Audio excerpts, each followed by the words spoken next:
Hello and welcome back to the California Cannabis Report. I'm your host, Jared Schwass.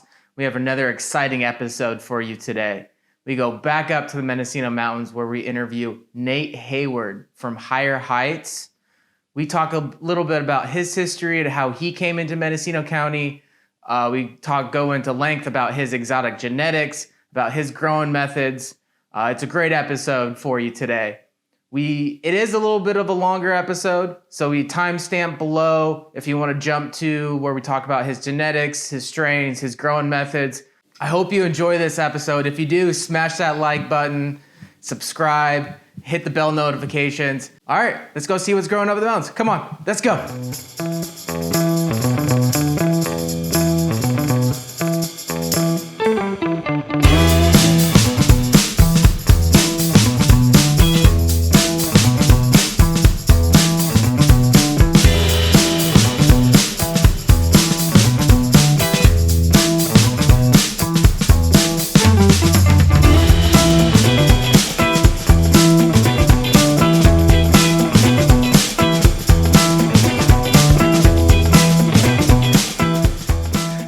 Welcome to Mendocino County. I'm here at Higher Heights Farms with Nate Hayward. Nate, thank you for having me up here. Right on, Jared. Thanks for coming through. Appreciate it. It's a beautiful place you got up here. All right, thank you. How about we start off and just introduce yourself to everyone, your history in the Emerald Triangle, where you're from, how you came up here.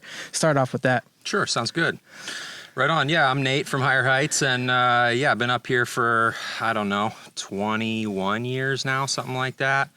I moved here when I was, I hadn't even got out of college yet. My last semester of college was credit for building a light depth greenhouse on my landlord's property back in 01. But yeah, it's been a long road. Started growing cannabis as a teenager in the 90s and have always just followed the passion for working with the plant. It's pretty much brought me everything that I have. So yeah, it's a lifelong pursuit for me for sure. But yeah, I've been up here in Mendo for a decent amount of time now, and was really lucky to get here on the front side of things. I got a nice taste of the Prop 215 era, and now under 64 things is a little different. So yeah, we're riding the waves, and just thankful to be here, and really thankful for the opportunity to work with the plant. For my lifestyle and my living, it's really been a blessing. Awesome. And you said your first plant you started growing in the 90s. You're from the East Coast. Did you start growing in the East Coast, and that's what brought you out here, or how'd you end up in the? I'm from Vermont. Grew up in the woods. Very similar area to where I live at now. A tiny little town. We didn't even have a store. There was a little schoolhouse. It was like a 2-room schoolhouse and a library and a church and maybe 20 houses, and then a whole lot of forest and swamps and marshes, and that was kind of how I came up. So really similar kind of dynamic to Mendo. A lot of back to the lander people mixing with the local, long time established population. So it's really familiar to me. When I was growing up, it was easier for me to get cannabis as a teenager than it was to get alcohol. Cannabis was a thing in our area, and as a traditional off-the-books crop for a lot of people in our area when I was growing up. And, a big crop in that area in the 90s, you came off with 10 pounds. You were mind blown that you had just grown 10 pounds, you know what I mean? So it was a very different era and time, and obviously, you had to be, much more careful in that era. And yeah, I grew up watching the helicopters, flying over our place with both doors open, a couple hundred feet off the ground, few hundred feet off the ground. So again, a lot of similarities to Mendo, where I grew up at. And a lot of people don't recognize some of the other parts of the country where these things are deeply ingrained in the same way. The Emerald Triangle has a legacy of really pushing the envelope. So I think that's kind of the biggest thing that always drew me here. And I had a fairly pivotal book I found at a local library when I think I was a sophomore in high school. It was a classic book called Outlaws in Babylon, which I highly recommend if you can even find a copy of it, because it's very rare at this point. But it's kind of a 80s Pulp Fiction meets journalism kind of a thing. And it tells the stories of Mendo and Humboldt in the late 70s. And I read that book and totally just lit off every spark in my brain of, what's possible and what you can do out there. And so that was kind of my introduction to even what was happening out here at all, was reading that book as a teenager. And it really opened some doors for me. I had no idea stuff like that was going on. So yeah, it's a good inspiration for a young guy trying to, see what was next in life. Awesome. Let's just check it out. And so you came to the Mendocino, and did you start growing right away? Did you just immerse yourself in the cultures? Yeah. And so during that time before Prop 215, or even during Prop 215, because there was a lot of enforcement during those times as well, did you have any encounters with the sheriff, camp, or any other law enforcement? I've been blessed to not have anything that aggressive in my face in the early years. I got in trouble at a later point, but in the first 10 years I was here, I get pulled over now and again, stuff like that, but nothing too wild happened, and I dodged some fairly significant bullets in the course of it all. But yeah, it's interesting on, Jamie and Chia are longtime acquaintances, friends of mine, and it was interesting hearing Jamie talking about being on the flight map for when they're training people, especially from out of state. And yeah, I used to live in Willits, and we were fully on the map one year, and they showed up, at 9 a.m. with 3 helicopters, one after the other, and flew our property extremely hard. And I was like, yeah, I'm getting busted. So, they never came, but they kept flying our place for about, I think it was 10 or 11 days. They came every day with the helicopters in the morning and the planes in the afternoon.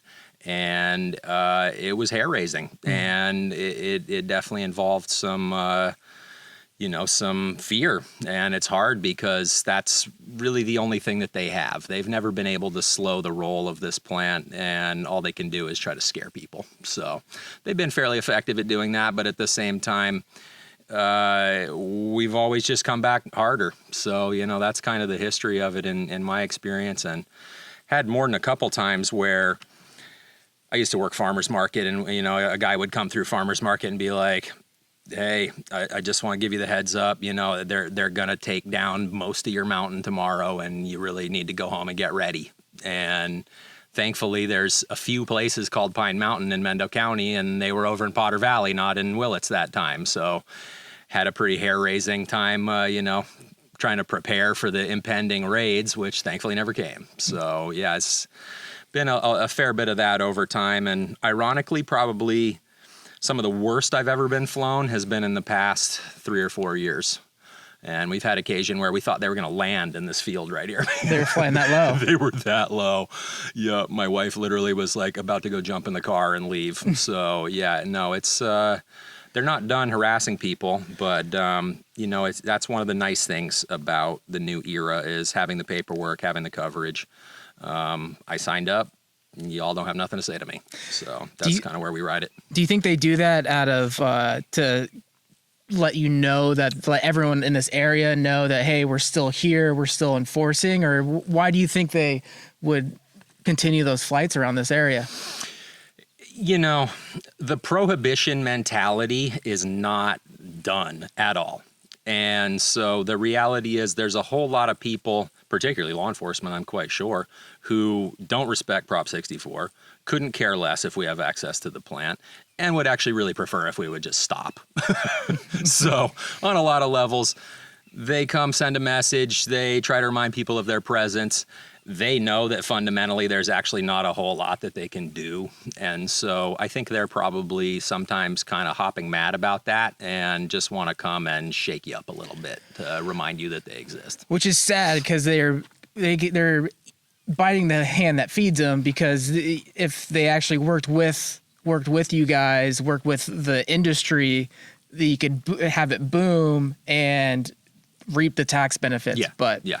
Well, I think Humboldt is one of the examples of that right now. Like Mendo, thankfully, hasn't gone into the abatements too heavy yet. I think this year may prove me wrong on that, but it seems like the culture war elements of how things have been going down in Humboldt for the last few years is really not pretty, man. I feel like the county has been shown to be just looking to scrape every dime they can off of anybody anywhere, and harassing old people for vegetable greenhouses, and try to run you off your land because you don't have every last permit for every last thing, and put liens on your place because somebody grew cannabis there. I was just reading the other day how people buy properties up there now and are told by the county they have to destroy and take down buildings that are there because they were used for cannabis by the previous owner. So that just seems blatantly unfair and indefensible in court, and yet they're just going to do it anyway. So, I'm nervous for Mendo. I've been waiting for the other foot to drop for some years, and I'm thankful it hasn't been that raw yet. The irony of this whole thing is that it's been 40 plus years trying to shut this plant down, really not effective, and major price support.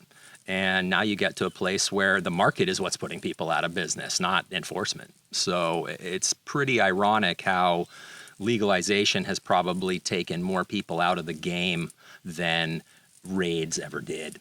Yeah. And, I think the flip side of your comment there is, the tax money and the support for the community is crucial. And I pay my taxes. I pay a lot of property taxes. I pay a whole lot of cannabis taxes. I pay federal taxes. I pay state taxes. I pay everybody and their mom some taxes. And we are funding the county in an important way. It's not like 50%, but it's a significant percentage, and that's not going to do anything but grow.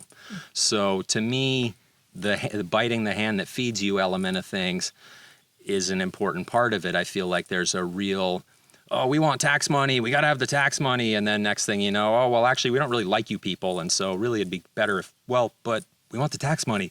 So they kind of can't make up their mind. And I find that pretty ironic, as public opinion around cannabis has gotten so much more accepting and open. Meanwhile, the bureaucrats continue to, put their hand out with one hand and then try to throttle you with the other hand. So it's kind of a interesting mix, and it's the slow death of prohibition essentially, and it's a mentality that has to go. You can't have it both ways. You can't want to run out everybody in your community that you consider undesirable, meanwhile collecting tax dollars from the people that somehow have become acceptable to you. So it's pretty awkward, and I just hope that people can respect the value of all of our contributions to the community, because I think that cannabis growers have paid a lot of bills, supported a lot of people, fed a lot of families, and that needs to be recognized and appreciated, not demonized and attacked. So, that's kind of going forward how I would like to see things change. They can have the tax money. I'll pay my bills. I have no problem with that at all. But I also need to be able to feel comfortable in my own home. I need to be able to see my friends survive and pay their bills too. And we as a community need to have, some parity between how they approach everybody. And, I'm holding out hope that might play out. It's dealing with the county government has been difficult. So, it's a little hard to have too much hope, but we try.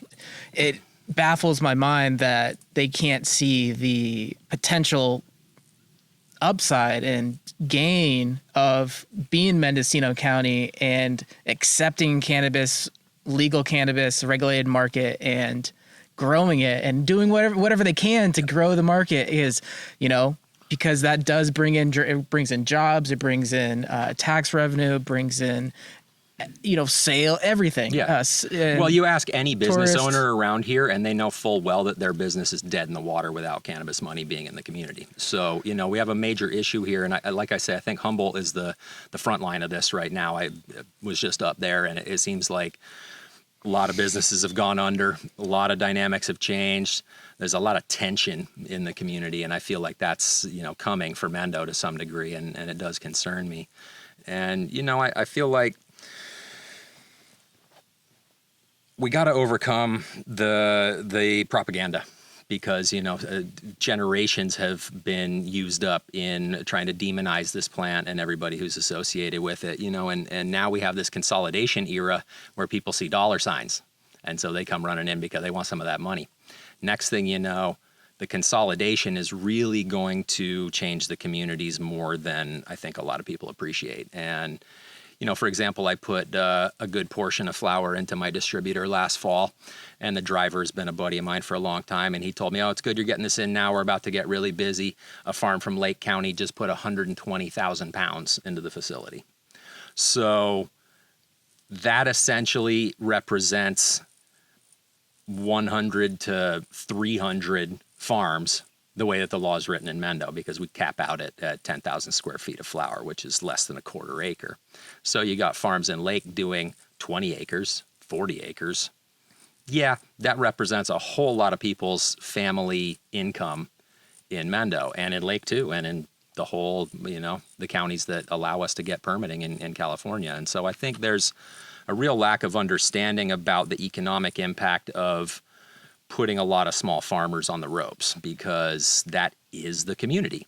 And like in this little town that we're in, this is a traditional cannabis place for a very long time. And many houses have been built and paid for here off of cannabis. Many kids have been sent to college off of cannabis. Everybody's day-to-day bills and lifestyle is associated with cannabis, even the people that don't grow. They work in restaurants that depend on cannabis growers. They work at auto dealerships that sell new cars to cannabis growers. They work at any kind of business around here. It's all based off of the money that's flowing in the community. And a lot of times that's produced in a small scale way, in a diversified way across a lot of farms. And if you put 100 of those farms out of business and then give all that business to one farm, from a regulatory standpoint, that's easier. From a tax standpoint, that's easier. But from a community survival standpoint and a family, sustainability standpoint, you really just put a whole lot of people in a bad way, and that's going to have an impact on the community. And, the idea of we're only as strong as our weakest link, well, you put a whole bunch of tax-paying, functional citizens on the ropes financially, the whole place gets weakened by that. We all lose off of that. And that, that's the black market, that's the white market, both sides. That's the regulated market and the traditional market. That's what pumps money into this community. So, I think that as time passes, that's going to reveal more. And, the sort of gentrification model that's happening in a lot of California will just sort of feed on to that. A lot of cannabis growers will leave. Wealthier people who aren't associated will come and buy those properties, but they won't really spend money here. It might be a second home for them, might be a vacation rental they're renting out. That money will leave the county by and large. Whereas small-scale cannabis farmers, all of our money stays right here. You know what I mean? I don't spend money outside of the county barely at all. I patronize garden supply stores for all of my supplies. I buy all of my food here. I go to the restaurants here when I can. Our money stays very local, and the reduction of that will have major impact going forward. So I guess we'll just see how it plays out. But I think the regulatory systems, a lot of us smaller farmers really feel like it's kind of a Trojan horse. It's essentially like, okay, we're going to get everybody come out of the woodwork, shake out the people that won't come out of the woodwork, shut down a bunch of the people that did come out of the woodwork because we can, and then we'll just consolidate it to the investor-backed, venture capital-funded, large producers. And somehow that's going to, whitewash the county to some degree. So, that's kind of the uglier side of it. And I really hope that Mendo and Humboldt and Trinity and all of these places that are traditional cannabis communities can recognize the important nature of having a job for all of the people that live in their places. And if those people suddenly are out of work and can't keep going, that's going to change the community a lot. So that's a concern I think a lot of us have these days. Yeah. And you mentioned people see it as a Trojan horse. What was that horse to you? What pulled you or pushed you into the regulated market? I really believe in cannabis as medicine and as a really important sacrament. And so I can never vote against the plant. It would be in my self-interest to maintain Prop 215. I way preferred Prop 215.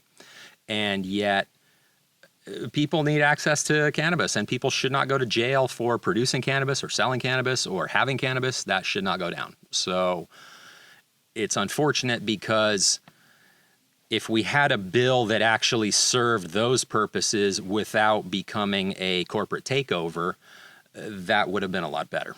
And the reality is that that's where the Trojan horse part of it comes in, because a lot of us, like I say, will never vote against the plant. We believe in the plant. We're going to promote more access. We're going to promote legalization. We're going to promote the idea that people's prior convictions should be expunged. And it's criminal that the state of California pays its bills with cannabis taxes while continuing to imprison a bunch of people for cannabis. That's wrong. So, to me, I think that's one of the pivotal elements. But I wanted to work with the plant in an open way. And, I spent the whole 2000s keeping my numbers very low, keeping my head down. Breeding is really limited in Prop 215 because you can't run that big of numbers, and you're not going to get a window on a big population of something. So, the advancement of cannabis is something I'm passionate about, and it's really happened a lot in my lifetime, and I want to see that continue. And having legal cover to work with the plant in a way that allows you to experiment and do research and development and move it all forward. Yeah, this is kind of the only way. So, on those kind of fronts, I decided to, go down the permitted path right away when they made it available. I was one of the first 250 people to sign up in Mendocino. I was within the first 50 farms to get a finished permit. I took it seriously. I put effort into it. I called the county and was like, hey, you guys going to finish my permit or what? So a lot of people I know didn't do that. And a lot of them don't have paperwork that's complete at this point for that reason. And it's largely the county's responsibility, honestly. But on the flip side, we as growers need to sign up and put our best foot forward. And that's the only way to make this thing work. And I think the degree to which we're successful in getting annual licensure is really the next final frontier. I'm closing in on 5 years. It was May of 17 when I signed up, and I still don't have an annual license from the state. And literally, what did I see? I think there's 4 or 5 finished annual licenses for Mendocino County. That's a complete joke. Mm-hmm. Nobody can tell me that it wasn't possible for us to have more finished licenses by now. Of course it was possible. But when you have this constant turnover in the people that work in the cannabis department, and when you have the state constantly moving the goalposts, oh, we rewrote the rules again. Here, come check it out. Thanks, guys. So, that has really hamstrung the forward motion of the whole industry, and especially locally. Santa Barbara does not have a legacy of legacy growers. It doesn't have a history of guerrilla production, Prop 215 era backyard gardens, all these type of things. Of course, there were people doing their thing down there, but it honestly is a fraction of the percentage of the population as it was in Mendo. And so there's a little bit of a funny politicization of the situation, because you tell a bunch of, tomato farmers down there, hey, we got a high dollar new crop for you guys to grow. They're all going to sign up. And if you have a county government that's ready to get these guys in business and they're going to rubber stamp whatever you need to rubber stamp and go do your work, bring in some tax dollars for us. Okay, you're going to see some serious tax dollars, and you're going to see a thriving new industry. And if you handle that in a very restrictive, oh, you're the bad people, we don't actually want to give you permitting, that's kind of how Mendo dealt with it. So, Santa Barbara out of nowhere becomes, the second highest producing county in the state. And we're third, but per capita, there's way more people growing flower here than there are in Santa Barbara. Nobody can tell me. So, the reality is that if you actually want the community to thrive and you actually want the industry to thrive, you have to open that door. And if you are on this, permanent vendetta, then it's going to be a little hard to see the tax dollars you want to see. It's going to be hard to see the community development you want to see.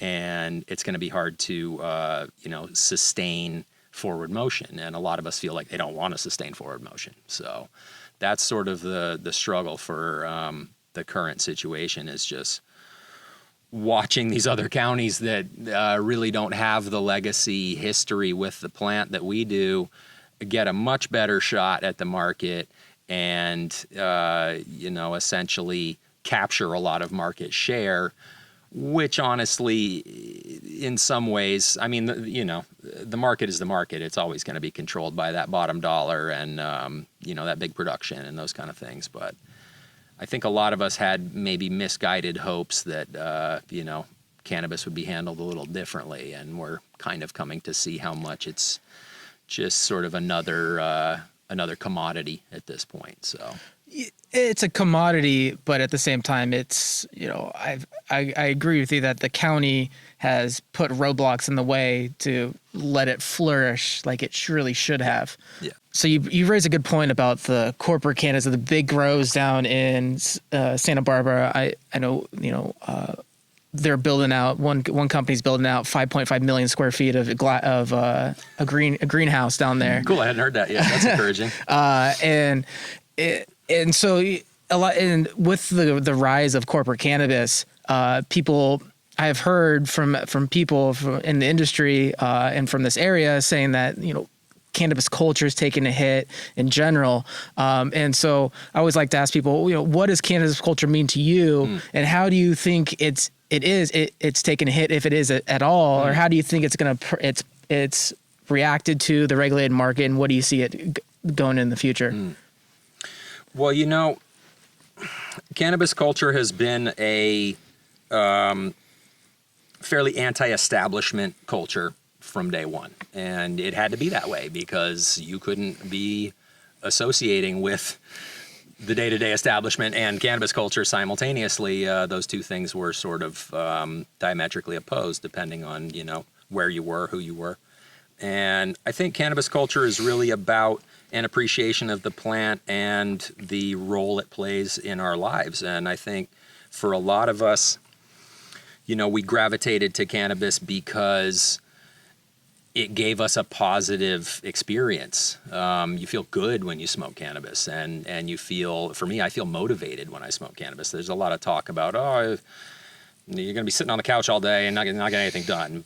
Absolutely not the case, has been my personal experience. And same, I'm the exact opposite. There you go. So, I think cannabis culture, the mainstream culture really promotes alcohol. And the mainstream culture, tends to, as it promotes alcohol, you get a whole list of kind of societal ills associated with that. And I think that cannabis has been really propagandized in a way that's absolutely not accurate. And I think that there's obviously people that can misuse it and abuse it in various ways. That sure hasn't stopped alcohol from being available. It's far more abused and does far more societal damage. And again, nobody can tell me otherwise. And you're starting to see some of these things come out now in states that have access to cannabis. The opioid deaths are like 50% of what they are in other states. People are going to change their consciousness. Get used to it. Allow them things that are more benign. Don't push them towards things that will kill them. So I think that's really one of the fundamentals of cannabis culture. Is it's about life. It's about positive, upful living.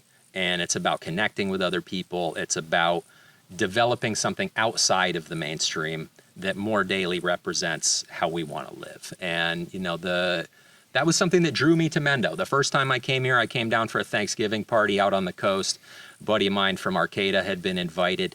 I drove down here. I was living in Washington at the time. I drove down here, 10 hours, whatever, and linked up with my bro, and we came down here and went to a Thanksgiving party out here on the coast. And it was over for me. I mean, I was like, wow, these people have it dialed. I mean, this is a way to live right here. Like, they have all of this energy and community. Everybody's got a good lifestyle. Everybody's making a good living. Genetics are getting passed around right and left. Brand new varieties of cannabis are popping up one after the other. People are preserving the old genetics. People are making new genetics. Businesses locally are thriving. Businesses that wouldn't be possible without the subsidy of cannabis are available. it was very eye-opening after, having traveled all across the country plenty and seen how people are living in other places. The first time I came to Mendo, I was like, oh yeah, you guys got it figured out. So, it was inspiring. And the community and the culture that existed here during the 2000s, it was a real golden age for a lot of us. And I'm really thankful to have been here through that time. And a lot of small businesses, like I say, that never would have survived without the subsidy of also farming cannabis, made life here really great. And, I watched a lot of great art. I watched a lot of great music. The music culture around here used to really be hitting. There was bands coming through all the time, and there was a lot of energy to go to those shows. The shows were well attended, and a lot of people came out to have a good time together, and that was really a joy. And these days that's harder, and it's not as available anymore. And so, I think for me, cannabis culture was this alternative reality that wasn't available everywhere at all. And, where I came from, people grew cannabis, but they wouldn't talk about it. And to get seeds, it's very difficult. To get instruction as a teenager, to learn from elders was not really that available. I had like one mentor that ever showed me anything at all, and so a lot of us are very self-taught, and it does generate a very independent group of people. And I think that's part of what cannabis has offered, and part of what the culture has thrived off of, is the idea that you can make a living outside of the day-to-day box of American modern reality. And so that freedom has really opened the door for a lot of people to live their dreams. And that, the experience of getting to live your dream and manifest something that's really your own and really exists outside of the day-to-day American reality. Yeah, I mean, that's the whole point. We've strived for that on so many levels. I really feel like the ability to make a living in your backyard is a fundamental American ideal. Like, that's what this country was founded off of. People didn't want to be controlled. They wanted to homestead. They wanted to make a living in their backyard. And that built America in a lot of ways. And, I feel like the modern culture of corporatization and consolidation is steadily destroying that foundation. And it's creating this very stratified society where, only people with access to the upper echelons really have that freedom now.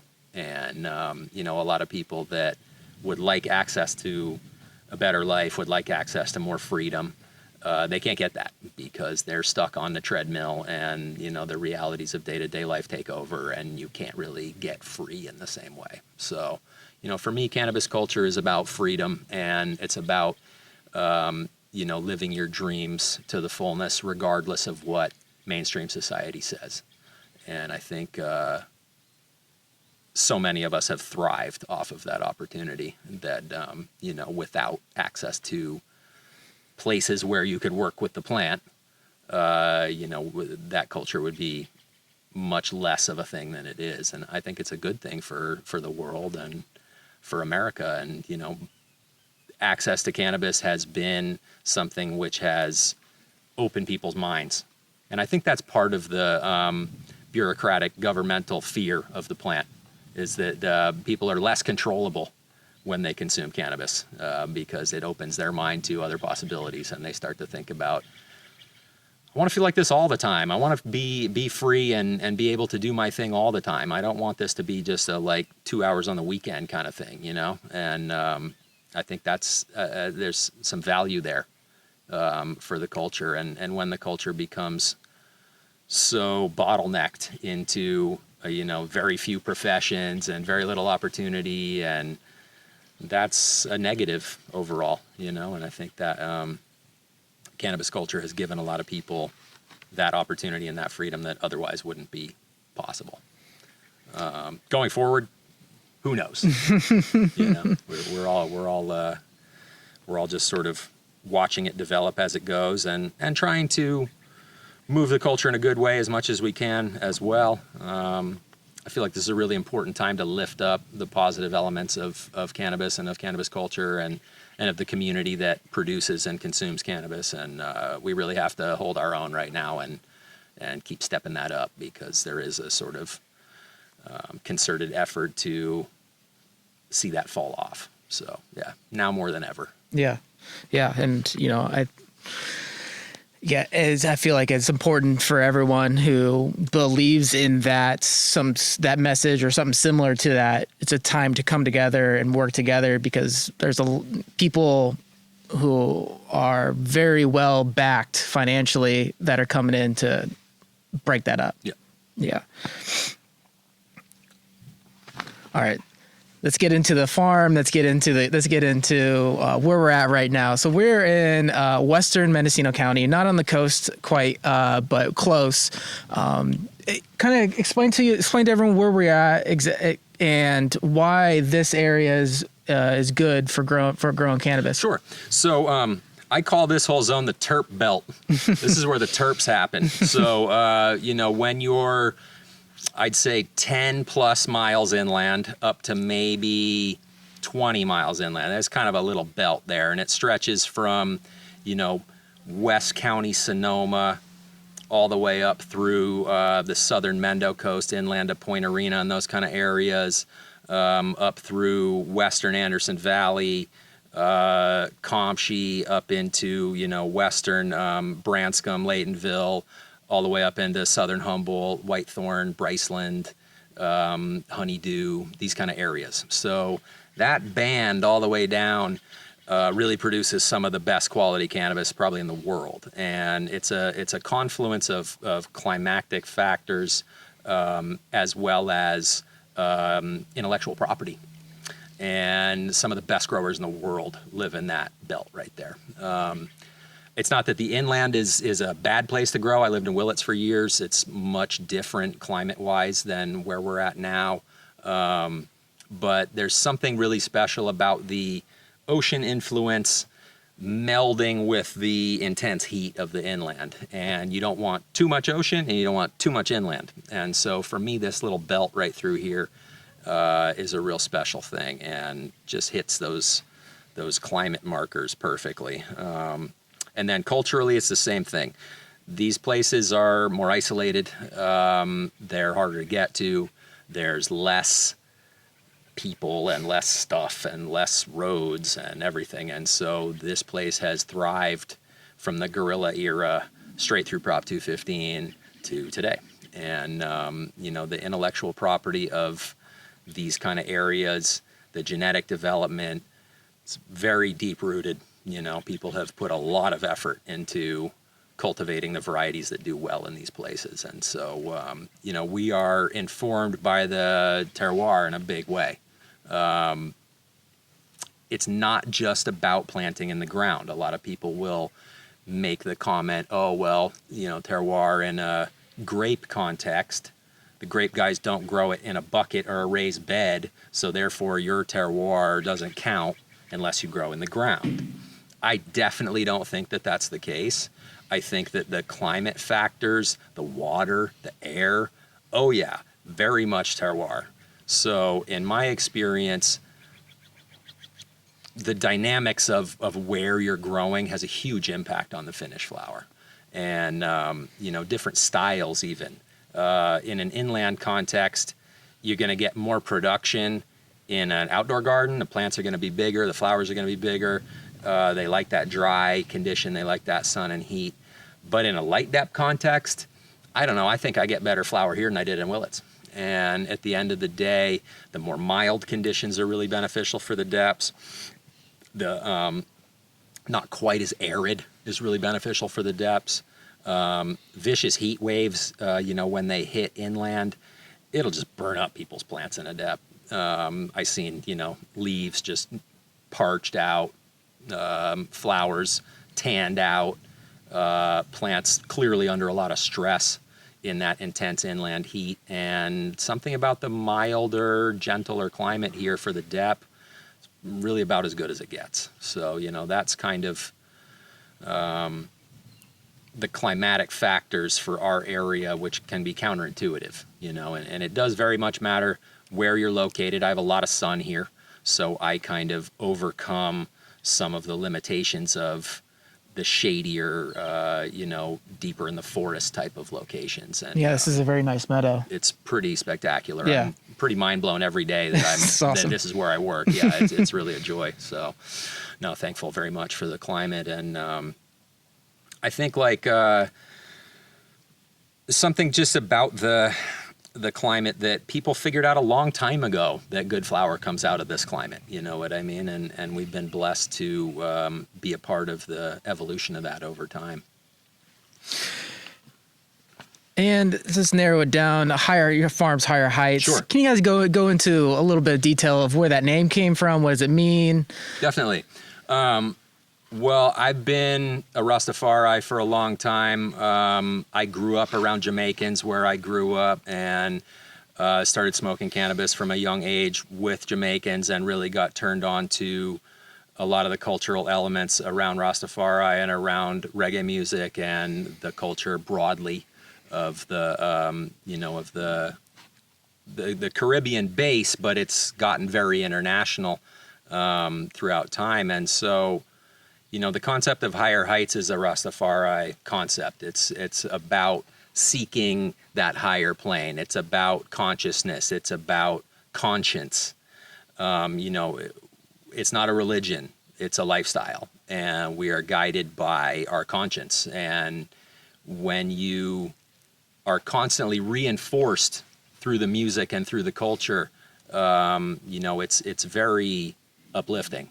And, I think a lot of mainstream culture, a lot of mainstream music, I mean, there's songs about tequila makes her take her clothes off, this type of stuff. You're not going to hear that in the music that I personally listen to. And so I feel very guided by the, cultural tenets of Rastafari and the cultural, upliftment that exists there, because it gives me strength when I listen to the music and I get a reminder of the right ways to live and the healthy ways to live. And, in a simple context, Higher Heights is very much about reaching for that higher place in ourselves. And so that, may translate into your choices as an individual. It may translate into things you're, open to versus things that you try to stay away from. It may translate into your spiritual path. It may translate into your appreciation of things in life. Oh yeah, we're going for the higher heights. So for me with cannabis, Higher Heights is an expression of reaching for the next iteration of things, reaching for a higher place with things.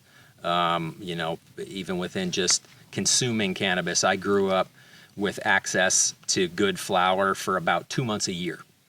And the fall harvest would come down. We would cut some beautiful outdoor. We would smoke it all up, and maybe you had a 1/4 ounce you save for Christmas, and then you're done. And we're back to commercial and swag and these old school terms that don't even exist anymore. And this generation, a lot of these kids will never see a flat bud with a bunch of black fermented seeds in it.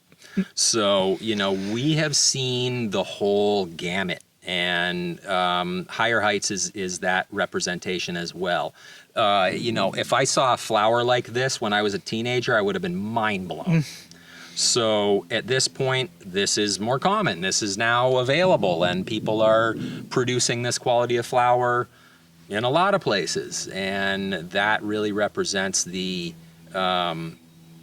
the broad expansion of quality that has happened during the last 25, 30 years, and the broad expansion of appreciation of quality.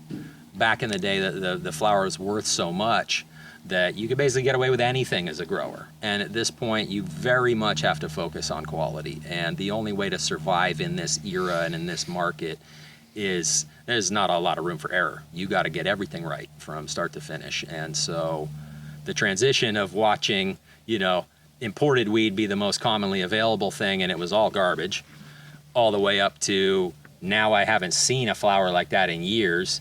Somebody gave me something at Emerald Cup where I was like, I haven't seen anything like this like 20 years. So it's apparently still out there. Won't name names. But yes, I will not name names. But I'm encouraged by that, and it's a joy as somebody who appreciates the plant and appreciates high quality cannabis to watch the overall quality come up nationwide and the availability come up nationwide, and I think it's a good thing for the whole culture, not even just people who consume cannabis. So it's a matter of where do you want people's head to be at more broadly, and I think the positive elements of cannabis are so valuable, to the society as a whole. People who are happy, people who feel fulfilled, people who can get a break at the end of the day. People who work a mainstream job, it can be pretty exhausting, I would imagine, and I would think that for those folks to come home, have access to some good flower, smoke a little draw when you get home and feel some of that stress fade away, that's really beneficial. That same person comes home, drink a 6-pack of beer and go get in a fight. Yeah, that's not what we want. So I think there's really something to be said for, the healing aspects of the plant on the psychology of the whole country and really the whole world. And, in the Caribbean, when cannabis becomes unavailable, the guns come out. That's real. And the fact that cannabis is a calming and pacifying and generally upful and positive experience, it's really important. And I think that gets underrated. And yeah, again, people are going to change their consciousness. Allow them to change it in a positive way. That's kind of what we're promoting. Mm-hmm. Yeah. And so, let's dive into the plants. This is what everyone wants to talk about. Sure. So what, let's go into, if you walk through the strains, the cultivars that you're producing, that you're growing. You have a nursery license, you do light dep, and then you also manage an outdoor grow. Yep. Let's start with what you got in the nursery, what kind of seeds you're producing. Walk us through the strains, what they smell like, what they taste like, the effect. Sure. Kind of give us a rundown if you don't mind. Definitely. I started breeding, I think the first year that I purposely made seeds was 2002. So yeah, 20 years of breeding work. And, back in the day, clones were a pretty special thing. These days, clones are kind of a dime a dozen. You can get pretty much whatever you want if you want to go hunt. Dispensaries and nurseries and friends connections and these kind of things. Yeah, you probably get 100 different strains of clones in a not that long of amount of time. That's not how it used to be. When you would get an elite clone. First time I got OG, I got one cut. The first time I got Sourdees, I got one cut. So a lot of us worked in off-grid properties back in the day. Propagating clones, not that easy. When you're running your only power is a little 2,000 watt generator or something that you run maybe, 3-4 hours a day in the evening for lights and music. That's pretty much it. So, breeding for me has always been an outdoor endeavor. I don't do a lot of work inside. And so, for me, it was about, hey, I got this amazing clone. I may never see this again. Let me propagate this with my male, and then I can go hunt through the progeny and find some of the elements of that plant that I really liked, some of the elements of that clone that I really enjoyed. And that was the original intent for me, was building up my access to flower that I liked. When I started growing cannabis, I got gifted some seeds from my original mentor, and that was all I had. And there was absolutely no way for me to go get clones at that time. I don't know if that was even available where I grew up at.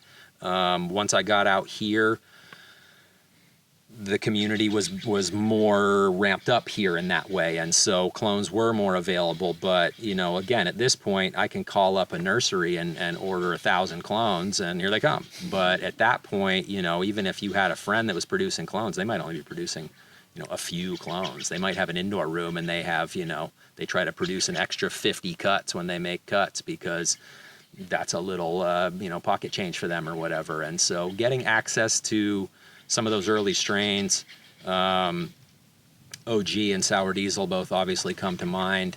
The early days with the purple, all of that stuff. So when I would get those clones, I would make a seed cross. So when I started making seed crosses, I had read some books. DJ Short wrote a book on cannabis breeding that had a couple instrumental comments in it for me, one of which was, if you want to make something cool and new and interesting, don't take two similar things and put them on each other. You want to take two very separate ends of the spectrum. Get the most sativa thing you can find, the most indica thing you can find, put them together, hunt those seeds. That's where real hybrids will come from. The idea of hybrid vigor, a plant that grows stronger than either of its parents. So I've seen that plenty. And if you started at that time, for me, I had a friend that was growing Super Silver Haze, Trainwreck, an old strain called S15, Buonana, Afgui. Those were some of the first clone strains that I was exposed to. And ironically, the first crosses, I mean, so much of the weed that people love was made accidentally.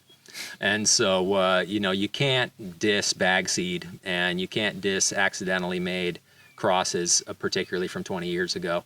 That's very much the foundations of a lot of what people grow today. OG, very likely. The story of, the creation of Sour Diesel is very likely that the chem dog hermed onto Massachusetts Super Skunk, and somebody grew out those seeds, and next thing, there's the Sour Diesel. So, it's the early mistakes and accidents that then actually really opened up the genetic window for a lot of people and made things possible. So for me, I made some crosses in the early 2000s, and pulling males out of those and using those males to cross onto the clones that I could get access to at that time. And then the following year, hunting through those, maybe making a clone selection to propagate, maybe go and pollinate a single branch on, every selection, and then make the selection after the fact and put to the side 9 out of 10 of those, and then say, that one is what I'm planting next year. And for me, during the 2000s, quality kept going like this every year. And if you're conscious in your selection, if you are selecting for your own taste, I think is an important part of it. A lot of people have selected for yield. A lot of people have selected for hype. I think selecting for my own taste has really been pivotal. And I figured that my connoisseur levels are such that if I like it, there's going to be other people that like it too. If I think it's garbage, probably X amount of people will feel the same. So, my connection with the plant is very much rooted in my experience, what I appreciate about it. You asked about, the high and the flavor and these kind of things. Crucial part of it all. Mm-hmm. For me, the high is integral. That's the point of this whole thing, and it's literally been lost in the modern era. Mm-hmm. People don't even barely talk about the kind of high that's available from the flower. I had a buddy of mine say to me, "Oh, what's up with this modified grapes?" My friends say that they don't like the effect. I'm like, cool, people are talking about effect again? Yes, please. Sign me up. Yeah. So I like an elevating effect. I like some energy with my cannabis. I don't like things that are more couch lock, is a term gets thrown around. So for me, the breeding has always been focused on an uplifting experience, something that gives you energy, something that gives you creativity. Mm-hmm. I used to work with musicians a lot in the 2000s, and I got a lot of great feedback from musicians saying, "Oh, this is full-on musician weed. This just gives you so much creativity and opens up your mentality about what's good and what's possible." And that's a big part of it. So, with the breeding for me, I really try to lean towards those types of effects. Yeah. And when I select a male, I'm always going to select something that I feel like will carry those characteristics forward. And so the flower that I produce, I like to think that's a central part of it, is that uplifting, energetic vibe. Yeah. So what do you got growing? So here's a little selection of some things that I've been building up over the last few years. all of this has genetics in it that date to the early 2000s. I like to talk about 90s terps.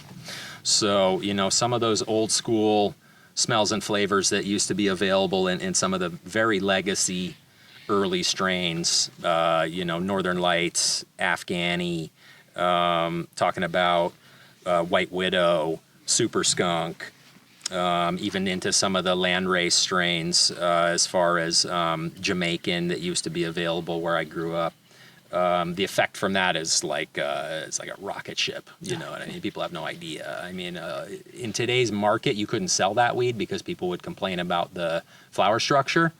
But the second they smoke that weed, they're gonna love it. You know what I mean? It's like, yeah, you're gonna go, climb a tree after you smoke that. It's just gonna light you up. So that to me is an important part of it. So I try to capture that a little bit in my strains. This is a strain I call Brosé or Banjo Rosé. So this one, and for the camera, I'll let you know, this is some sulfur on the leaf here. We're just doing some preventative IPM, integrated pest management on these plants, keep them healthy. So the Brosé is Banjo by Rosé, was a female, and then my Russian Lemon was the male. So the Russian dates back to to 2005, and continuing to use those lines as we go up because it creates an effect and a flavor which is just my jam. Yeah. You know what I mean? Does it have is it citrus smell? This strain definitely has some citrus in it, yes. Yeah. It's got some fuel, it's got some citrus, basically what we talk about is a stem rub. So this is a good way to gauge smell on an immature, non-flowering plant. Oh yeah. As you're gonna come and you can feel that. Oh yeah. Little stickiness to your fingers after that. That's, shows indicative of a resinous plant in the future. And if it's got a good stem rub, if it's got some nose in the early going, yeah, it's gonna be a terpier, louder smelling, louder tasting variety in general. So, Banjo Rosé. The Banjo was made by my good friend Parker. It has a bunch of 90s strains in it: Blueberry, Northern Lights, Sweet Tooth. And then the Rosé, this specific Rosé comes from my brethren Shiloh, Massive Creations. So him and I made the original Russian Kush cross back in 2005, and he gave me a clone of the Russian Kush from LA, which is a pretty special OG phenotype. And I had a male at the time I called Silvertooth, which was Super Silver Haze, Trainwreck, and Sweet Tooth from breeder Steve from Canada. Awesome. So those are still in these lines. Yeah. So Banjo by Rosé, Russian Lemon, and basically I pheno hunted this 3 years ago now. And out of the population, this number 8 was my personal selection. I also kept the number 2. When I'm selecting flower quality, finished flower quality, has to be the number one thing. Plant structure is important. Finishing time is kind of important. Vigor is important. So, you have to think about it from a cultivator standpoint.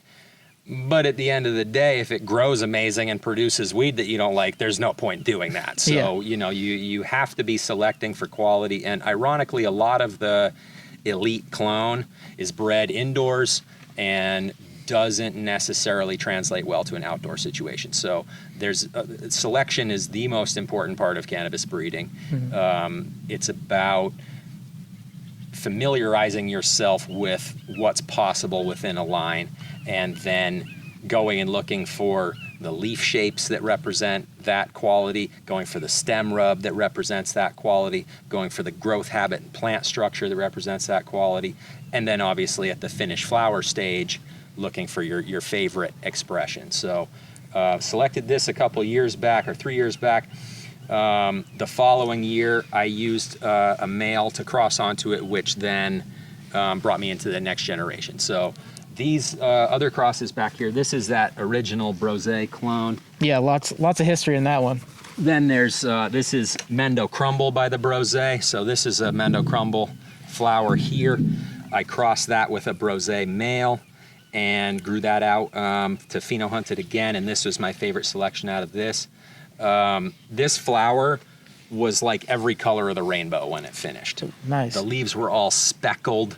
There was purple, there was yellow, there was green, there was red, there was orange, there was pink. Like literally every color of the rainbow happens when you grow this out. So that's a really attractive thing, both just aesthetically and for the market. People really like color these days. That seems to be a huge thing. I'm definitely on a make green weed great again tip. And ironically, I think when people look for potency, the market wants some things that are kind of exclusive of each other. The market wants it trimmed super far, but you just removed a whole bunch of the THC. And they also want super high THC, but the way they want it presented means you just removed a bunch of the THC before it ever got there. So, green weed is always stronger in my opinion, literally 9 out of 10 times.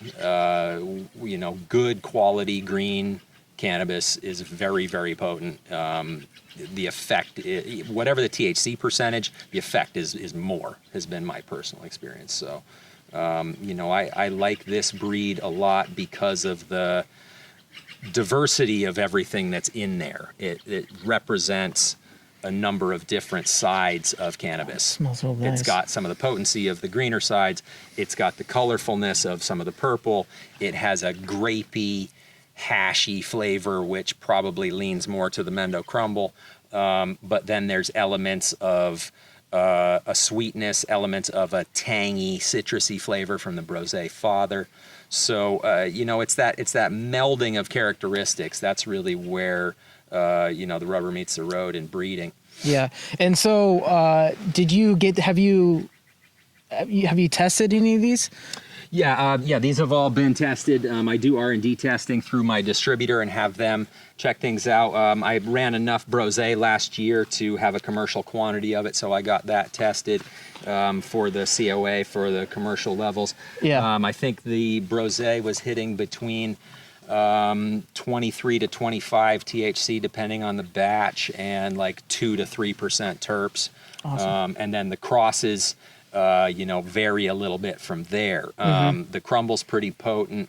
That one's going to test a little higher. This is a GMO Cookies by Brosé cross that I made. You can see the different growth habits. So this is a branchier, shorter, really stout plant. Whereas when compared with the even more so with the pure Brosé, you can see that the pure Brosé is much more open habit, longer branches, maybe less branches, wider spacing between the internodes, whereas this GMO Cookies hybrid, shorter, stouter, has a little bit different of a look to it. So, for breeding purposes, it's all about selection. There was 21, I think it was 21 phenos within that group, and I selected 2 that I really liked. One has this insane, I call it green apple gas. It's got a fuel characteristic, but it stinks like you just took a bite out of a Granny Smith apple. Ooh. It totally has this cool thing going. And, the one selection that had the most terps didn't have the biggest flower, didn't have the most production. And so ironically, it's like the market would eat that up, but it's difficult for a grower to produce because it's a low yielding, somewhat, more challenging plant to grow. The 14, this selection here, very consistent, easy to grow, big pieces, not very leafy when it's finished. A lot of nice characteristics. And so at the end of the day, this is a more likely commercial variety, whereas the other clone I'll use in breeding because I want to get that terp. I'm trying to move that terp forward. This has that same terp, but probably about 75% of the other clone. Yeah. The other clone is just crazy loud. You think at some point you'll be able to match that terp with a strain that meets the production? So Exactly. So, this is breeding. Yeah, we are moving it forward. So, when I find these certain phenotypes that have, 3 out of 5 characteristics I'm looking for, and another one's got 5 out of 5, well, I might consider figuring out how to put the 2 of them together to try to get some of the characteristics that the first one is missing into the mix and the cross. Yeah. And it's very much hit or miss. You don't just automatically get it. And, that's an interesting thing about breeding. When I started breeding, you're going to find more undesirable stuff in there. So much work has been done on cannabis over 20 years that, a lot of the breeding right now is kind of oversimplified. It's basically like 5 or 6 strains that are all hype, that have all been thrown on each other in different ways. And I call that modern weed. And, the high is missing in a lot of that stuff. It's been hybridized in a way that focuses on bag appeal and on the visuals as the most important factor in a lot of ways. And the high is kind of gone. So, for me, I really reach for some of those older strains, some of those green strains. People, for example, complain about jack terps. Oh, boo-hoo. Hate jack terps. Hate train wreck. Hate all that weed. But I love that high. So this is what people don't understand. Those two things go together. Yeah. If you want that high, that's the terp. And if you don't like that high, fine, go enjoy something else. That's cool. But you are not going to get the type of experience from these modern strains that like bottleneck too much. So, for example, I'm going to just diss Ice Cream Cake real quick. Ice Cream Cake has paid bills on my farm. It has really taken great care of me. I don't smoke it. When I pull off crops of it, I'll literally smoke like a couple grams of a whole crop of it. Whereas I might have a plant in my pheno hunt that like, I will smoke the entire plant until it is gone, right? So that's the thing is plants that actually have the real effect, that to me has to be the priority. And unfortunately, the consumer-driven, hype-oriented Prop 64 market, Prop 215 market was way better than this. Even just in the simple fact that the consumer could go in the club and they could go like this right here, and they could say, "Oh yeah, okay, yeah, I'll take this one," right? These days, oh no, hype packaging. Oh, I'm going to go in. Ooh, that packaging's cool. Ooh, they have a strain that I heard is good. Okay, I'll take that. Might be straight garbage. Might have no flavor, no high. Might look amazing and really have no other characteristics. So, Prop 215 was a much better marketplace for a consumer. I honestly think that the overall quality of weed available in the clubs and stuff during Prop 215 is much better than it is now. People clown rec weed these days. It's funny. It's like, this is what we did this for, like for the quality to drop off and everybody to get out of business. Like that doesn't sound very successful to me. So, breeding for me, very much about effect and the qualities and the subtleties of the plant. And I think if people, California is definitely the most educated cannabis market probably in the world, but we're still in the infancy of that. That's the irony, right? Is like a guy in North Dakota has absolutely no idea about the range of flower that we have in the Bay Area, for example. The different offerings that are there are pretty diverse. Yeah. And I think that's gotten less so. I think it was much more diverse under 215. The personal connections that people had with clubs, those type of things, not having a distributor, you're in a direct relationship with the vendor.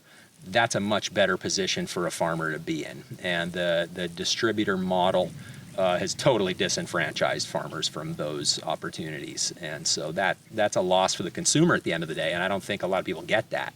And the consumer, if they knew what was actually available, they would be buying different flower. And a lot of what I see in the rec market is not really that great. And yet that's what's available. So that's what people buy. Yeah, hype as well. So what's this last one? We haven't talked about this one. Yeah, this is a newer generation. So I call this carambola, which is the Spanish word for star fruit, the tropical fruit. So this one, real loud. Oh yeah, this one's got a really nice smell and taste to it. I grew this out last year, and it was totally familiar smell. Yeah. What's that? Smells nice. This was totally a star in the pheno hunt last year. You could, see this in a 70 plant greenhouse and be like, what's that one? So, that in itself is definitely a good selection factor. Yeah. Is, what stands out about it. But this one, I'm all about the flavor and the high on this one. This is a totally put a big smile on your face type of weed. You know what I mean? It's totally euphoric. And what's this across with? So this is Carambola. The background of this is the Brose male, and then the female is Sunburn by My Green Tea. So Sunburn is from Oni Seed Company. Mm-hmm. It is Triangle Kush by Tangy by Tropicana Cookies. Okay. So it's got some orange characteristics to it. Yeah. My Green Tea male comes up from the Russian line. The Green Tea was a selection I had some years back that was just loud like green tea mints. Those little green tea mints. It smelled exactly like what those taste like. And so I like that a lot. The cross I made originally, we grew it out at the outdoor farm in 2019. It was in a garden of 85 full-term plants that were all 10 feet tall. It was a huge block of plants. There was only 3 Sunburn by Green Tea plants in that garden, and if you went there at night, it stank like this one plant. It dominated the entire other 84 plants, all by itself. And so I said, from early, I was like, I'm breeding on that one. That's definitely something I'm selecting for. So took the Brose male, put it on that Sunburn by Green Tea, grew out the pheno hunt of them last year and selected this. And this is something I'm definitely working with going forward. And the smell and the taste and the high is the main focus. Is other great factors about it for a grower is this is a very high, what we call calyx to leaf ratio. So this has very little leaf on it. The manicuring of this is easy. The finished product is barely any leaf in it. It's got beautiful stripes of this dark purple running through against a lime green background. So it's this real cool stripes of color built into this overall green flower. And so it has a great bag appeal. It's easy to work with from a grower or a trimmer standpoint. Processing it is easy. Growing it is easy. It's a good yielder. So basically, the total package, for me, I found in this plant, this one really represents a lot of characteristics that I like a lot. Awesome. What was the name again? Carambola. Carambola. Yeah. Awesome. And so you obviously we mentioned you got the nursery. You sell clones or seeds? Yeah. I haven't really dabbled in the seed market that much. Ironically, the seed market's really blowing up, which is great. It's pretty funny because there's guys that just got into breeding literally in 17 and 18 and have been doing this reversal process where you take a plant and you spray it with silver thiosulfate or other products, STS solution, and that's going to take a female plant, turn it male, and then you're going to take the pollen off of that reversed plant and put it onto a regular female plant. That's going to give you feminized seed. So that's how a lot of guys have taken these, like I say, about 5 or 6 hype strains and just thrown them all on each other in different ways. Is they reverse a female clone, put it on another female clone, or put it on the same female clone, make what's called an S1. So S1s are very common these days. Gelato S1, lemon tree S1, all this type of stuff. It's very common now. But to me, you're losing something in that process, and you're potentially just bottlenecking genetics a little bit more than I personally like. And it's not that that's a fail. There's a lot of great weed that comes out of that, but I still really believe in what we would call regs, regular genetics, a male and a female put together. That to me is traditional cannabis breeding. Maybe there's a little more work involved. Maybe there's a little bit more of a crapshoot there in terms of hit and miss. But for the high and the characteristics I'm going for, every time I'm going to find something better out of a reg than I am out of a fem seed, in my opinion. So yeah, I haven't really hit the seed market that much. I'm moving in that direction. So is it clones at the moment? Clones. I've done more clones. You know, really and truly, my nursery up to this point has mostly been R&D. Oh, okay.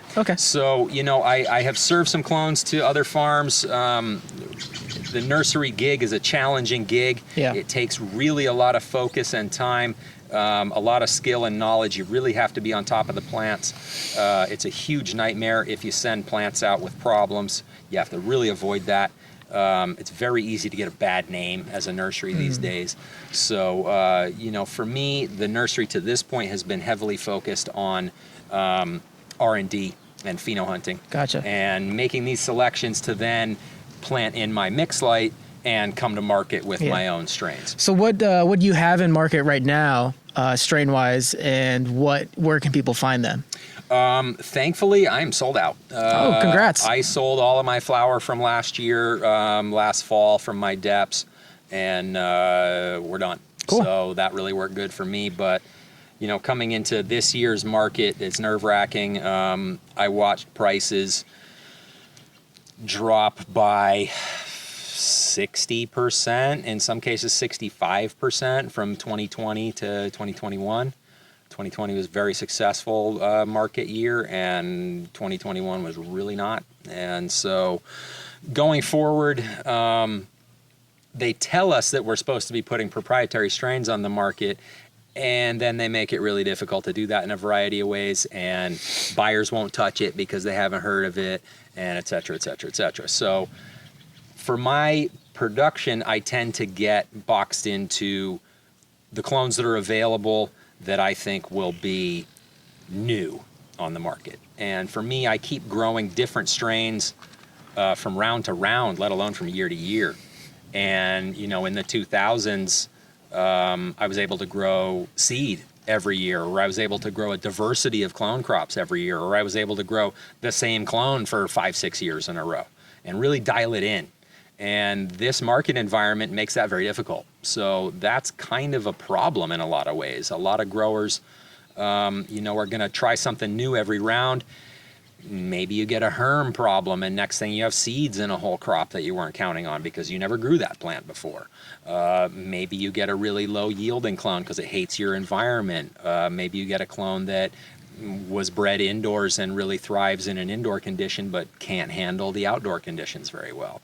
So, you know, the vagaries of a lot of that, it's really a rocky road for people these days with genetics. And that's where, for me, the development of genetics is important, because I feel like it brings up everybody that you serve those genetics to. You know, if my neighbors are all more successful because they're working with things that I bred here that clearly do well right here, yeah, that's a win. You know, that means everybody's quality is going to come up. So that to me is kind of the joy of breeding, is trying to acclimatize things to our region, to try to find things that really thrive here and also hit the market well, attract attention, and, you know, move the thing forward. So, you know, it's Sounds like you're doing it. I'm trying. Yeah. You know, all of these things go hand in hand. What I could use more of is indoor growers to test my flower out inside and see how it does inside. I could use more facilities to be able to clone from my moms and then sell those clones and have a more diverse set of farms producing that flower, getting more notoriety, more of a name for those breeds on the market. And that really is the work these days, is about trying to get more facilities developed. And, you know, we've been bootstrapping this thing full on. I've never taken $1 of investment money from anybody. And I had to take multiple personal loans to get this property, to develop this farm. Spent years paying that stuff off. Spent years trying to, step by step, increase my facilities, increase my infrastructure, increase my you know, diversity in genetics and in what we put out. So where can people find your strains? Do you white label? Do you sell under your own brand? How do you market your brand, your Sure. product? Up to this point, I've been white labeling the majority of my flower. The distributor model of the current system, you know, it's a little bit marginalizing of the small farmer. Under Prop 215, many of us had, independent relationships with plenty of different clubs. The clubs would be calling us saying, "Hey, when's the next batch of your flower ready?" You know, people who come in here are looking for your flower. And at this point, the distributor model has separated a lot of us from the actual marketing of the flower. It's a mixed bag on that level. There's a lot of labor and time involved in marketing to the clubs directly, but when you are building your brand and promoting yourself in the process, it's all worth it. The way the market is these days, it's kind of hard to imagine running your farm, keeping your quality up, while simultaneously being super hands-on with the end process of the sales and marketing. So for me, I thrive in the field. I want to be with the plants. Like that is the medicine to me. I think a lot of people underestimate, gardening has become a major hobby for people in the pandemic era, et cetera. It's like opening some people's eyes to how good it is for you to work with plants. And for me, that's my whole life. I've been doing that since I was a little kid, literally. So, for me, like being with the plants is the medicine. Consuming cannabis is medicine. Also working in the garden is medicine. Being with the plants on a day-to-day basis, smelling, feeling out what they need, observing the growth habit, feeding, and then 2 days later being like, look at this thing go, I fed it, now it's going off. All this stuff, it's such a responsive plant, and that's really a big part of the joy for me is that connectivity with the plant. The business sides of it have become more and more important as we try to navigate, the new era. All of us have had to learn so much new stuff in the last few years. Cannabis growers in general, most people that I know are very, creative in their solutions to problems. We've had to figure out our own answers to every single thing. You couldn't hire somebody to come to your farm under Prop 215 to fix X, Y, and Z because you wanted to keep your head down. You didn't want somebody you never met before showing up and poking through your property. That's not something we used to do. So a lot of us became jack of all trades. You need to learn how to do everything on your farm. So in this new era, it's been a continuation of that. I can run metric top to bottom by myself. I got all of my permitting myself. I wrote every form. I filled out every piece of paperwork. That's what I had to do. So it's really not something I relish, but I had to learn a lot of new skills to fit into 64. And, really and truly, there's some benefit to not having to deal with the end marketing of it as long as you have somebody actually representing you. And, at the end of the day, it really is infuriating to put your heart and soul into a product and then have somebody else put their label on it.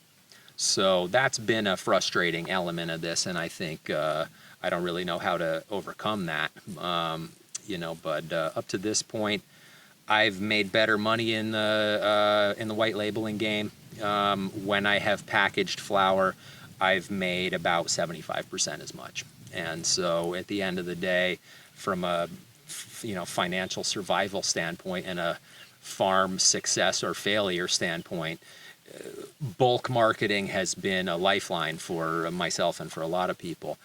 At the end of the day, though, I'm not building my brand, and I lose opportunities to generate support for my work in exchange for that easier sale of that flower. So, shout out Sticky Fields and some of my friends that have figured out how to only sell jars and figure out how to package it and market it. I know he's gone through a lot of ups and downs in the course of that, and it adds layers to the work environment and the mental clutter to try to tackle that side of things. So, people ask me on Instagram all the time, people hit me up, where can I get your flower? Sometimes I have a good answer for them. Sometimes I don't. Shout out Heritage Mendocino, same way. I've been able to put some flower into Kyle and Coral's scene over there in Ukiah, and it's nice to have some flower on the shelves in Ukiah. It's a lot of my flower ends up in the Bay and LA, and long gone from my ability to connect people to it. So, I at least have some local outlets. Shout out to Madrone. Madrone definitely helped me get established, and we've done some jars and some marketing on that level. That's been great. So thankful for the retail partners that we have, thankful for the wholesale partners that we have, and it has helped to move the business forward. So I'm thankful for that. But I think the Prop 215 model I still prefer. Yeah. And I still believe that the consumer, at the end of the day, also preferred the Prop 215 model. The taxation structures of 64 are making flower unaffordable for a whole lot of people. And nobody can tell me that $80 for an eighth makes sense anywhere in the world. That's a joke. Like that shouldn't be going down. So always trying to find the way forward. When I recently white labeled a bunch of flower to outfit from LA, who I won't name, respect, they sold all my weed in 9 days. They sold it all in $25 eighths. They cleaned out 50 pounds in a heartbeat. I called them up. I was like, how'd that go? They had nothing but good things to say. They were ecstatic. You want to work more? Sure. They gave me $700 a pound for my first set of flour. And then they came at me and they said, oh, well, anything else we do has got to be at 500. Okay, I did the math on their $25 eighths. They made, if I'm generous with the expenses for them, they made 2.5 times what I made. If I'm not that generous with the expenses, they made triple what I made. So, but that still's not good enough. So if they want to keep working, then they want to make quadruple what I make off the flour or more. And, that honestly is just a level of like market-driven disrespect, which just makes no sense. If they were successful with it at that original price point, and I can make a living at that price point, and everybody's able to keep going forward at that price point, let's keep it at that price point. No, you got to knock 2 points off of where I'm getting paid and make it untenable for me, just so you guys can go give your investors a little bit more money. That's pathetic. Like that's an example of capitalist failure at a very high level. And what happens when those guys can't find any good flour anymore? And all they can get is like totally corporate mids. And the people that they sell flour to are like, hey, where's all the good weed you guys used to have? So to me, I don't have a lot of faith in the consumer to figure all that out, or state of California to figure all that out, or the distributors to figure all that out. But the reality is it's those kind of dynamics that are going to put a lot of people that are small farmers and that are legacy farmers on the ropes. And if that distributor could have looked at that and said, yeah, we did good with that. His flour was successful. The consumers enjoyed it. They bought it all very quickly. Yeah, we could probably do that again. That's the kind of thing that would stabilize the whole industry. But when it's this race to the bottom, oh, I can get that same thing for $300 from Salinas, et cetera, it's not the same. And when they're so convinced that the subtleties of cannabis are meaningless, it's just about the dollar figure and the THC and the packaging, yeah, you kind of missed the whole boat already.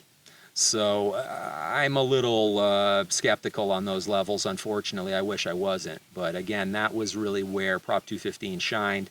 And this is where 64 is creating a way reduced experience for the consumer, in my opinion, and a way reduced opportunity for the grower as well. Yeah. So, it's this commodification of something which is actually like a important spiritual medicine, and next thing you just sold it all out to give some already wealthy investor a little bit more money. Yeah. It's not like they're depending on this one way or the other like we are. Mm-hmm. So, again, we're maybe overly optimistic people where we generally are, we've always believed that we could succeed. This is the only way that we're here. We've always believed that we could overcome the obstacles. It's the only way that we're here. and maybe we were a little too optimistic about our survival rate during 64 under these type of structures. Yeah. Yeah. Well, I know one way that customers can find your buds or buds from growers that they like, even if it's a white label, is searching online for strains. Yeah. So let's run down the 4. Is it just the 4 that you're going to produce for next year? You're going to do the Mendo Crumble as well. My first rip of depth this year. Shout out to Highline. Been working with Highline Nursery out of Humboldt for a few years. Those guys would take proper care of me every time the clones come nice, and they generally have something that's new enough on the market, interesting enough on the market that the flower that I grow from the clones I get from them finds good homes. So that's been working out good. So this year's going to be, my first rip is going to be modified grapes, gush mints, and apple fritter. So that'll be the first rip. Then the summer rip, I will have some of my own genetics in that. That's going to be Brosé, a strain I'm calling Firehouse, which is Dat Flava from Grandiflora Genetics, crossed by my GMO by Brosé male. Firehouse, can look for that one in the future. It's not really available yet, but that's something that we've been moving towards. And then these 4 strains, Banjo by Rosé, or the Brosé, and then that as the father to GMO Brosé, Mendo Crumble by Brosé, and the Carambola, which is Sunburn by Green Tea by the Brosé. Sweet. Check them out late next year? Yeah, later this summer. My first depths this year will be available on the market in July. The second round will be available in September. The outdoor garden is going to be all Mendo Crumble and modified grapes, and that'll be available in the fall. And really that's a challenge for us, is building up numbers of stock of our own genetics, infrastructure, labor, getting through the winter without carrying pests from one season to the next. A lot of challenges to building up numbers of your own genetics. So I'm starting to work with some nurseries to hold my strains. I have 2 different nurseries I'm working with these days that are holding some of my strains, running them on different farms, running them in different environments. And then as we come through that testing and figure out what's successful at multiple locations, then that'll become more available for growers to buy those clones, and then you'll start to see some of the strains hitting the market a little bit more broadly. Awesome. So that's the direction we're moving it in. Awesome. So before we close out, is there anything else you want to talk about? Anything else you want to talk to the people about? Kind of open up to you. Yeah, I would just say, first off, I want to big you up for coming up here and taking the time. And I like the creativity. You're just jumping in and getting the ball rolling with these interviews and your podcast. It's awesome. You know what I mean? And it's going to take people like you to get our stories out there. That's really valuable for us. And so I really appreciate your, inspiration to move this forward and just be creative and start something out of nowhere. I think that's, so many of us have benefited from our own inspiration and just jumping in, and I honor your, intent in that way to just get in the mix and make something happen. Thank you. For the consumers, I would say it's a time to delve a little deeper into your appreciation of cannabis. Why do you consume cannabis? What do you like about cannabis?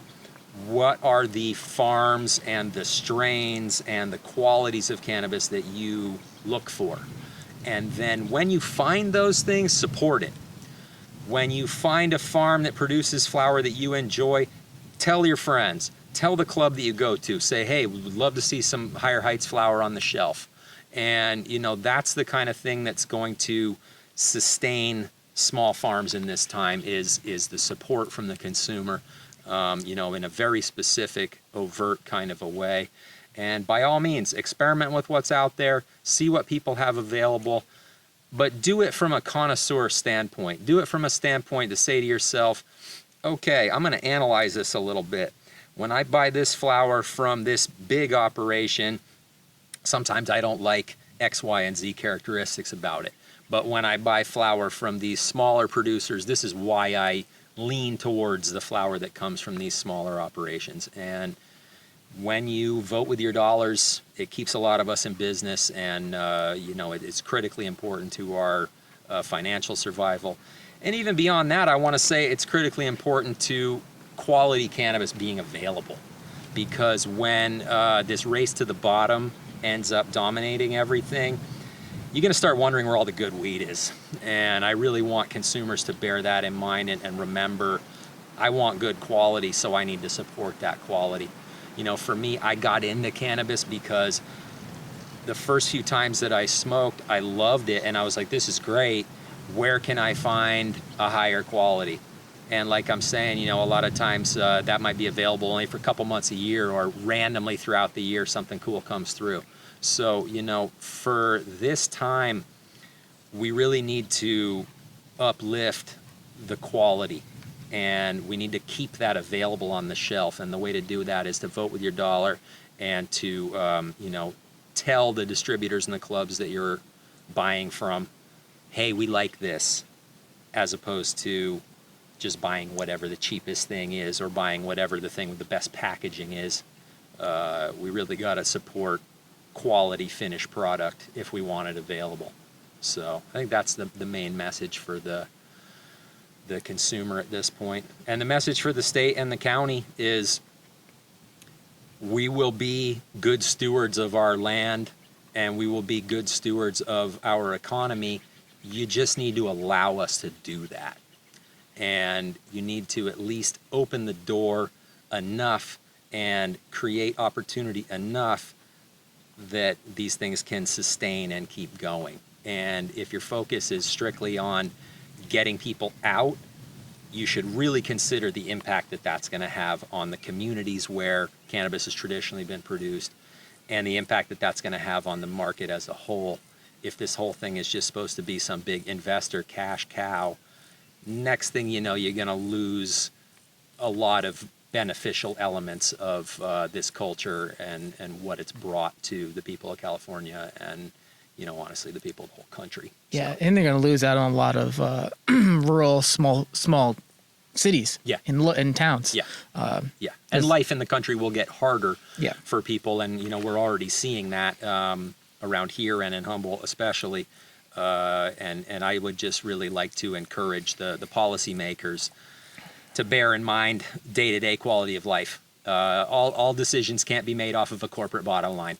If your whole life suddenly becomes about, we got to make the investors happy, you're not going to like that reality that much more broadly. The investors will love it, but day-to-day people are going to be vexed. So we got to bear in mind the broad societal consequences of these policy choices, and I think it's critically important for us to speak up at this time, and also for policymakers, hopefully, to do a little soul searching when they're going to sign these bills. Yeah. Well, I appreciate you inviting me out here. I appreciate what you're doing out here, keeping the good cannabis growing. Right on. It's a beautiful place. Again, thank man. you so much. Yeah, respect. Take care. All right. See you guys.